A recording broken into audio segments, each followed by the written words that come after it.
Nous avons souvent tenté de faire la part des choses entre les sentiments et l'action. Dieu peut-il nous ordonner d'avoir des sentiments? Sommes-nous tenus à avoir des sentiments d'amour et de respect à son égard? Ou pouvons-nous nous limiter à agir par des gestes exprimant l'amour et le respect, même si le cœur n'y est pas investi? D'ailleurs, souvent, c'est l'action qui éveille le sentiment. Dans les lois du temple, Maïmonide nous apprend que nous avons le devoir de craindre, c'est-à-dire d'avoir du respect pour le lieu du temple. Il précise que cette crainte n'est pas, bien sûr, à l'égard du sanctuaire, mais envers celui qui réclama que l'on respecte les lieux.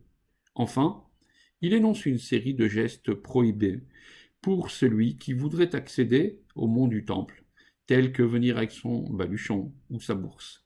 Là, Rambam ne nous parle pas de sentiments, mais d'actions qui traduiraient une certaine désinvolture.